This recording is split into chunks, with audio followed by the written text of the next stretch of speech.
আসসালামু আলাইকুম, স্বাগত জানাচ্ছি আন্তর্জাতিক সংবাদে। শুরুতেই সংবাদ শিরোনাম, পরে বিস্তারিত। প্রথমে জানিয়ে দেব, বাংলাদেশকে ইন্দো প্রশান্ত মহাসাগরে স্থিতিশীলতা প্রতিষ্ঠায় ভূমিকা রাখতে পারে। আরও জানিয়ে দেব, দক্ষিণ সিরিয়ায় ইসরায়েলের আবারও হামলা। এবার রুশ সাবমেরিনকে তাড়া করবে ব্রিটেন। এদিকে ট্রাম্পের মধ্যস্থায় কঙ্গো ও রুয়ান্ডার নেতাদের মধ্যে শান্তি চুক্তি সই। সর্বশেষ জানিয়ে দেব, ক্যারিবীয় সাগরে ৪,৫০০ কেজি কোকেন সহ আটক ৫ জন। শুনছিলেন সংবাদ শিরোনাম, এবার বিস্তারিত। বাংলাদেশকে ইন্দো প্রশান্ত মহাসাগরে স্থিতিশীলতা প্রতিষ্ঠায় ভূমিকা রাখতে পারে। বৈশ্বিক ও আঞ্চলিক শক্তিগুলো যেখানে ইন্দো প্রশান্ত মহাসাগরে প্রভাব বৃদ্ধির জন্য প্রতিযোগিতা করছে, বাংলাদেশ সেখানে বঙ্গোপসাগরে তার ভূকৌশলগত অবস্থানের উপর নির্ভর করে। নিরপেক্ষতা, স্থিতিশীলতা এবং ব্যাপক সহযোগিতার ভিত্তিতে ইন্দো প্রশান্ত মহাসাগরীয় দৃষ্টিভঙ্গির উপর নির্ভর করে একটি ভারসাম্যপূর্ণ খেলোয়াড়ের ভূমিকায় অবতীর্ণ হবার চেষ্টা করছে। বিশ্ব বাণিজ্যের জন্য একটি গুরুত্বপূর্ণ রুট হিসেবে বঙ্গোপসাগর আন্তর্জাতিক কৌশলের কেন্দ্রবিন্দুতে পরিণত হয়েছে। সেই সাথে বাংলাদেশ তার অন্যান্য ভৌগোলিক অবস্থানের কারণে দক্ষিণ ও দক্ষিণ পূর্ব এশিয়ার মধ্যে সংযোগকারী হিসেবে বিবেচিত হয়। এই অবস্থান দেশটিকে মার্কিন যুক্তরাষ্ট্র, ভারত, চীন এবং জাপানের মতো শক্তিগুলোর ভূরাজনৈতিক প্রতিযোগিতায় একটি গুরুত্বপূর্ণ কেন্দ্রে পরিণত করেছে। পাঁচটির এই প্রতিবেদনে অভ্যন্তরীণ রাজনৈতিক পরিবর্তন, নিরাপত্তা ও আবহাওয়াগত চ্যালেঞ্জ ইত্যাদি সহ বাংলাদেশের ভবিষ্যৎ পর্যালোচনা করা হয়েছে। নিরপেক্ষ দৃষ্টিভঙ্গি, ক্ষমতার প্রতিযোগিতায় ভারসাম্যপূর্ণ কৌশল, সকলের সাথে বন্ধুত্ব এবং কারো সাথে শত্রুতা নয়, এই স্লোগান নিয়ে বাংলাদেশ ইন্দো প্রশান্ত মহাসাগরীয় অঞ্চলে তার পররাষ্ট্রনীতির কাঠামো তৈরি করেছে। সেই অনুযায়ী সার্বভৌমত্বের প্রতি শ্রদ্ধা, রাষ্ট্রীয় সমতা, রাজনৈতিক স্বাধীনতা এবং অন্যান্য দেশের বিষয়ে হস্তক্ষেপ না করার নীতির উপর ভিত্তি করে তিনি অবকাঠামো তৈরি করেছে। এই পদ্ধতি নিরাপত্তা ব্লক নামে পরিচিত। স্কোয়াড, জাপান, অস্ট্রেলিয়া, ভারত এবং মার্কিন যুক্তরাষ্ট্রের মধ্যে চতুষ্প্রতীক সংলাপ এর বিপরীত, কেননা এটি প্রায়শ চীন বিরোধী হিসেবে পরিচিত। ঢাকার লক্ষ্য হল মুক্ত, স্বাধীন এবং অভ্যন্তরীণমূলক একটি অঞ্চল তৈরি করা, যেখানে অর্থনৈতিক উন্নয়ন, যৌথ নিরাপত্তা ভূরাজনৈতিক প্রতিযোগিতার চেয়ে অগ্রাধিকার পাবে। এই বুদ্ধিমান অবস্থান প্রতিদ্বন্দ্বী শক্তিগুলোর সাথে যুগ্ম পথ সহযোগিতার সুযোগ করে দেয়। সমুদ্র নিরাপত্তা অধিকার এবং বিশাল জলবায়ু চ্যালেঞ্জ, বঙ্গোপসাগরের সমুদ্র রুটের উপর বিশ্ব বাণিজ্যের ৯০% বিশ্ব অর্থনীতির নির্ভরতার কারণে বাংলাদেশের দৃষ্টিভঙ্গির অন্যতম প্রধান স্তম্ভ হল নৌ চলাচলের নিরাপত্তা এবং আন্তর্জাতিক সামুদ্রিক আইন মানা নিশ্চিত করা। তবে অবৈধ মাছ ধরা, জলদস্যুতা এবং মানব পাচারের মতো জটিল হুমকি এই জলপথের নিরাপত্তাকে ঝুঁকির মধ্যে ফেলেছে। অন্যদিকে জলবায়ু পরিবর্তনের কারণে বাংলাদেশ সবচেয়ে ঝুঁকিপূর্ণ দেশগুলোর মধ্যে একটিতে পরিণত হয়েছে। বিশ্বব্যাংকের অনুমান অনুসারে ঘূর্ণিঝড়ের কারণে দেশটি প্রতি বছর $1 বিলিয়ন ক্ষতির সম্মুখীন হয় এবং 2050 সালের মধ্যে 1,30,00,000 মানুষ অভ্যন্তরীণভাবে বস্তুত হবার আশঙ্কা রয়েছে। এই সংকট বাংলাদেশের জাতীয় নিরাপত্তা এবং আঞ্চলিক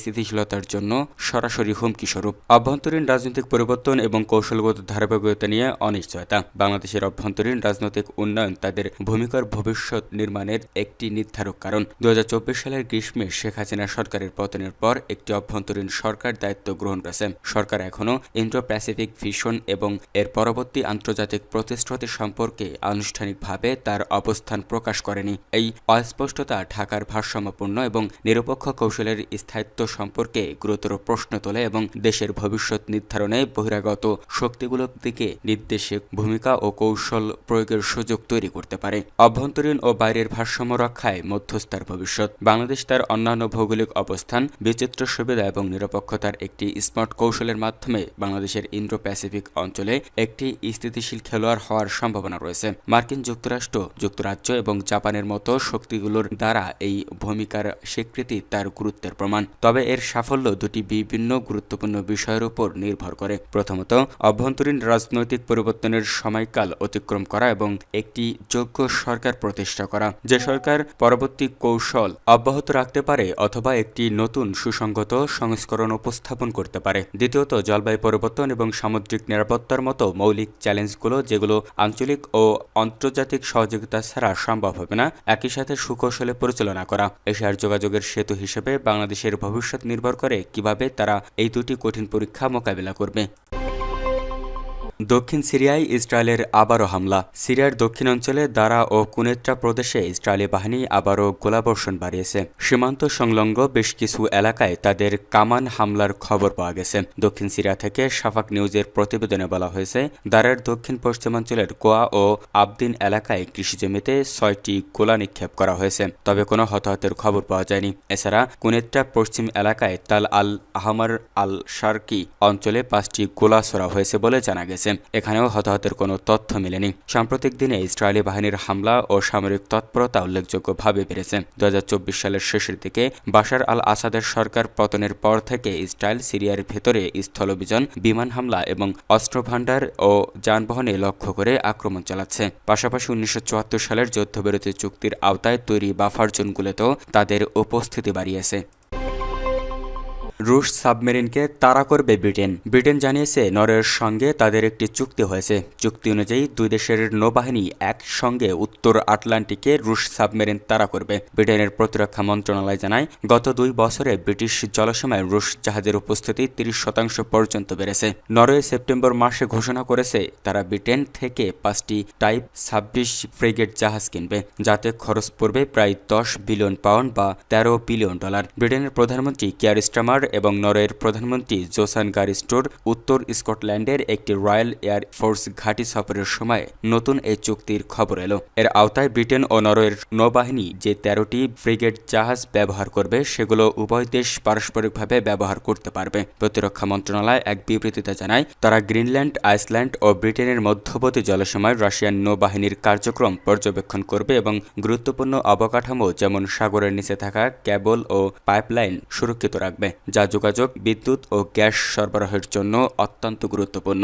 স্টমার বলছেন, এই কঠিন বৈশ্বিক অস্থিরতার সময়ে যখন আমাদের জলসীমায় আরও বেশি রুশ জাহাজ শনাক্ত করা হচ্ছে, তখন আন্তর্জাতিক অংশীদারদের সঙ্গে কাজ করে আমাদের জাতীয় নিরাপত্তা সুরক্ষিত রাখতে হবে। গত মাসে ব্রিটেনের প্রতিরক্ষা মন্ত্রী জন হিলি রাশিয়াকে সতর্ক করেন। তিনি দাবি করেন, রাশিয়ার সামরিক জাহাজ ইয়ান্টার এই বছর দ্বিতীয়বার ব্রিটিশ জলসীমায় প্রবেশ করেছে। ট্রাম্পের মধ্যস্থায় কঙ্গো ও রুয়ান্ডার নেতাদের মধ্যে শান্তি চুক্তি সই। যুক্তরাষ্ট্রের প্রেসিডেন্ট ডোনাল্ড ট্রাম্পের আয়োজনে ওয়াশিংটনে এক শীর্ষ সম্মেলনে শান্তি চুক্তিতে সই করেছেন গণতান্ত্রিক প্রজাতন্ত্র কঙ্গো, DR কঙ্গো ও রুয়ান্ডার নেতারা। এ অঞ্চলে দীর্ঘদিন ধরে চলা সংঘাতের অবসানে দুই দেশ এই চুক্তি করল। সম্মেলনের আগে DR কঙ্গোর খনিজ সমিত্র পূর্বাঞ্চলে সরকারি বাহিনী ও রুয়ান্ডার সমর্থকপুষ্ট বলে ধারণা করা বিদ্রোহীদের মধ্যে লড়াই বেড়ে যায়। এই লড়াই নিয়ে কঙ্গোর সেনাবাহিনী প্রতিপক্ষকে শান্তি বিনষ্টের চেষ্টা করার অভিযোগ তোলে। তবে M23 বিদ্রোহীর বলছে, সেনাবাহিনী যুদ্ধবিরতি ভেঙে তাদের উপর হামলা চালিয়েছে। বছরের শুরুতে M23 কঙ্গোর পূর্বাঞ্চলের এক বড় অংশ দখল করে নেয়। এ সময় দুই পক্ষের সংঘর্ষে হাজার হাজার মানুষ নিহত হন, ঘরছাড়া হন অনেকে। Donald J Trump Institute of Peace এ আয়োজিত সম্মেলনের শুরুতে ট্রাম্প বলেন, এটি আফ্রিকা ও বিশ্বের জন্য একটি মহান দিন। তিনি আরও বলেন, আমি দুই নেতার উপর অনেক আস্থা রাখি। আমরা এই অঙ্গীকার রাখব।